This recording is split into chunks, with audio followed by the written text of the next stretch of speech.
everyone, welcome back to Trees and Turtles. My name is Imogen and in today's video I'm sharing how to successfully break down any goal to achieve it step by step. If you're not already subscribed, make sure to do that, give this video a thumbs up, follow me on Instagram and let's get started. Alright, so the first thing I want to tell you, and I've talked about this in multiple other videos, if you haven't already seen them you should go check them out, get yourself a 10-year plan, okay? This is the vision for what you want your life to look like. Do you want to become a marine biologist or get a PhD or start a business or travel to 10 different countries, okay?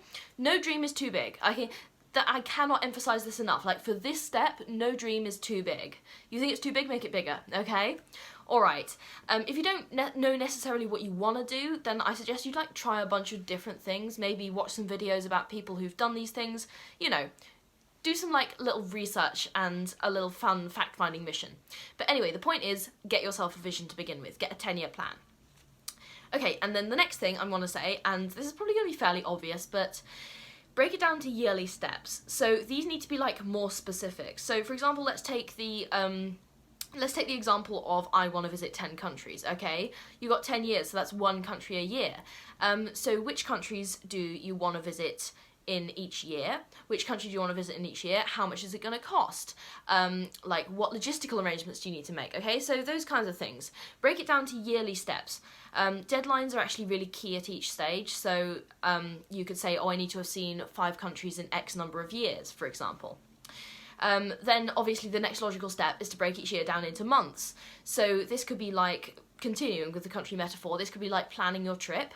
So for example, if you want to go in June of every year, maybe in June of the previous year you need to start saving for the trip, and then in January of the year you're going you need to book the flights, and then maybe in March you need to plan the itinerary and accommodation and so on and so forth.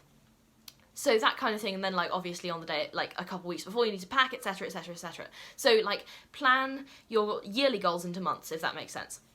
Alright, and then each month, and I do this all the time, and it is honestly one of my favourite productivity hacks, each month should be broken down into weekly to-do lists. So I literally have a Google Drive folder for every year for the next 10 years, and inside that there is every month for the next 10 years, and inside that there are weekly to-do lists every year for the next 10 years.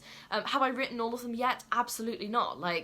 I don't have a weekly to-do list for the first week of October in 2027, but the document is there, and it is ready for me to write on when I come to that point. I always tend to write a couple months in advance, because that's what I'm comfortable with. Also, this is the next tip is probably my biggest tip, and one of the things that has brought me the most success in life is to aim above where you want to be, okay? Be ambitious with timelines. This will create urgency. Can you see 10 countries in 5 years? Can you do 2 countries on each trip? So start thinking creatively about that, okay? For example, you go to Europe, you see France and Germany at the same time. That's just an example, but when you're ambitious with timelines, this creates urgency. Another good example is university applications. So if you aim super far above your grade requirements, then you're probably going to meet your grade requirements and you might even exceed them.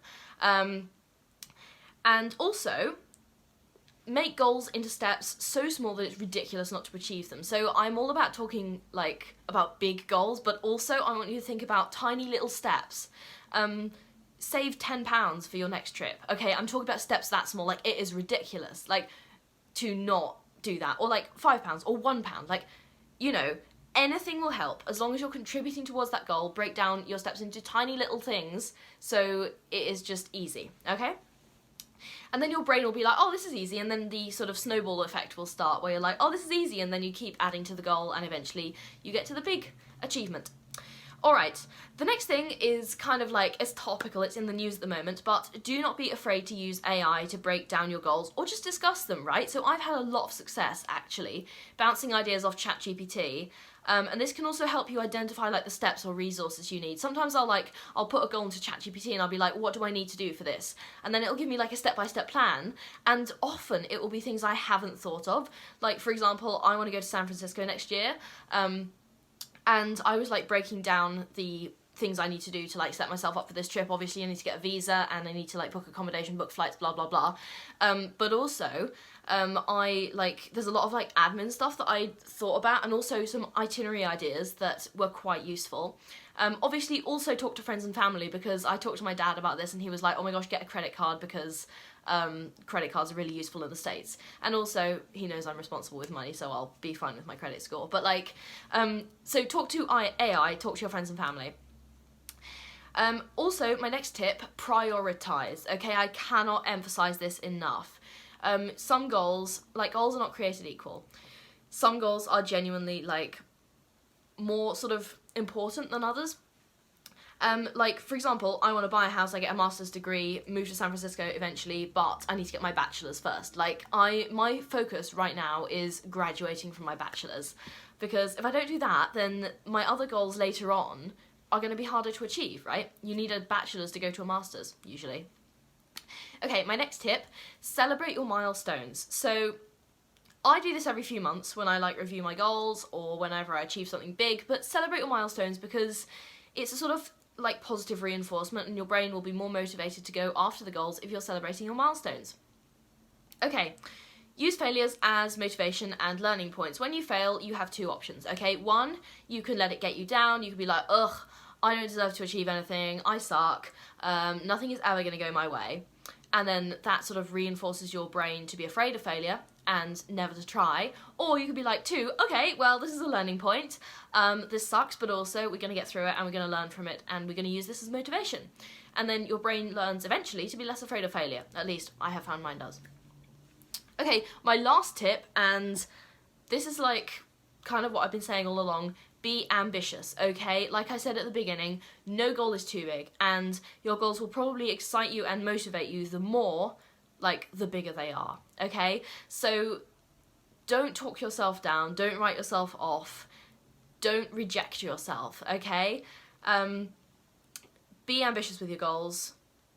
Dream big is what I'm saying, because you are worthy of having a life that you have dreamt of. Alright, so that's all for this video. If you liked it, make sure to give it a thumbs up, follow me on Instagram, subscribe to this channel. Did I say that? I can't remember. Anyway, I'll see you in the next video. Okay, bye!